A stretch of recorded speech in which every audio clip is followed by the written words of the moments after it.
मी या शिक्षण व्यवस्थेवरती विश्वास ठेवला।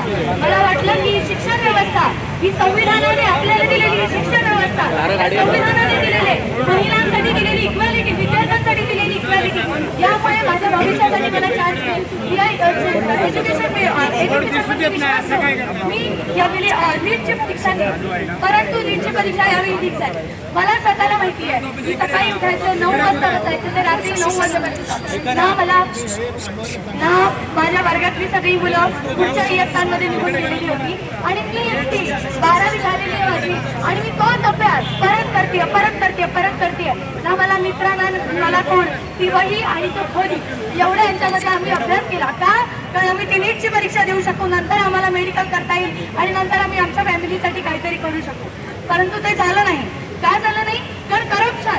बघा ना तुम्ही, मला सांगा तुमच्यापैकी कोण एक माणूस असा आहे जो डोळा बंद करून सांगू शकतो की हा हे बाबा सेक्टर आहे, इथे करप्शन नाहीये, इथे रस्त्यामध्ये करप्शन, एज्युकेशन मध्ये करप्शन, मिनिस्ट्रीमध्ये करप्शन, सगळीकडे करप्शन। आणि या करप्शनने आज विद्यार्थ्यांचा बळी घेतला।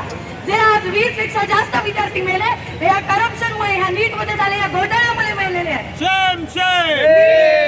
मी नीटची पहिली परीक्षा दिली ज्यावेळी लीक झाला, मी स्वतः डिप्रेशन मध्ये होते, मी नीट दिली नाही, मी आता नीट देणार नाहीये।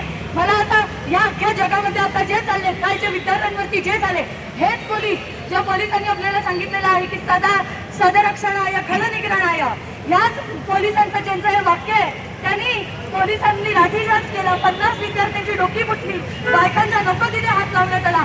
हे आपल्या सरकारचं उत्तर मिळतं ज्यावेळी विद्यार्थी खरंच आवाज उठवतात। आणि ही आहे आपल्या देशाची रियालिटी।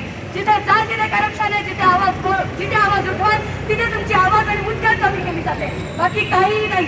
आपलं संविधान, आपल्या भारताचं संविधान हे बघा, आम्ही भारताचे लोक, भारतात एक सार्वभौम समाजवादी धर्मनिरपेक्ष लोकशाही गणराज्य घडवण्याचा, मला सांगा यापैकी काय राहिलंय?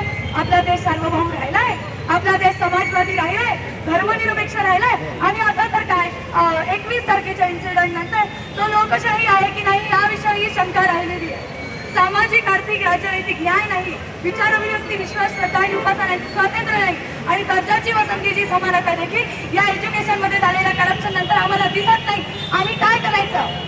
या देशामध्ये चाललेले हे प्रकार बघून मी आता नीट देणार नाही। मला असं वाटतं की मी हे सोडीन, मी ऍक्च्युअली एज्युकेशन घेईन, पॉलिटिकल सायन्स करीन आणि काहीतरी करीन। तर इथे सगळे जे नेते आहेत ते फक्त कामं करतात आणि हे करतात आणि पैसेवाले नेते हे करतात। इथे शेतकऱ्यांची मुलं कधी नेते बनत नाही, इथे गरजूंची गोरगरिबांची मुलं कधी नेते बनत नाही, इथे बायका कधी नेते बनत नाही।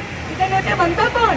इथे नेते ते बनतात जे मोठ्या नेत्यांच्या गाद्या काम करतात, त्यांचे पाय चेपून देतात, हे नेते बनतात। जे करप्शन करतात ते नेते बाहेर बीजेपी मध्ये जे रेप करतात ते नेते, जे करप्शन करतात ते नेते, त्यांच्यामुळे आपल्या भारतामध्ये अन्याय बसलेला आहे, ते नेते आमचे, त्यांच्यासाठी आम्ही काम करायचं। पण आमची गोरगरिबांची मुलं अशा नीट सारख्या याच्यामुळे काही करू शकत नाही, आमची मुलं नेते बनत नाही।